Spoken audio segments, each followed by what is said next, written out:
నేను ముఖ్యమంత్రి పదవి చేపట్టిన నాటి నుంచి రామకృష్ణారావు గారు ఏది ఏమైనా అక్కడ సూర్యుడు ఇక్కడ మొలిచినా మొదటి తారీఖు నాడు మన ఉద్యోగస్తులకు జీతాలు ఇవ్వాలని ఈ 16 నెలలు మీకు జీతాలు ఇచ్చిన మీరే కదా ప్రత్యక్ష సాక్షి.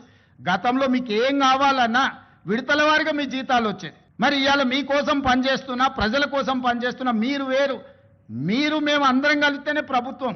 నేను స్పష్టంగా ఉద్యోగ సంఘాల నాయకులకు చెప్పదలుచుకున్నా, మీరు వేరే మేము వేరే కాదు. మీరు మేము కలిసి 99% ప్రజలకు మంచి చేయడం కోసం మనం ఇక్కడ ఉన్నాము.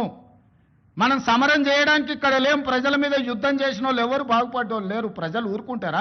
ప్రజల మీద యుద్ధం చేస్తే ఎవరి మీద యుద్ధం చేస్తారు? ఈ 9 లక్షల మంది ప్రభుత్వ ఉద్యోగులు అందరూ కలిస్తే మీరు మేము అందరం కలిస్తేనే ప్రభుత్వం.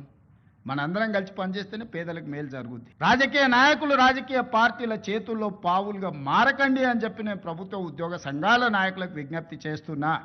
రాజకీయ నాయకులకు ఉంటుంది ప్రభుత్వాన్ని అస్థిరపరచాలని, ఈ ప్రభుత్వాన్ని బద్నాం చేయాలి, ఈ ప్రభుత్వం సాఫీగా నడవద్దని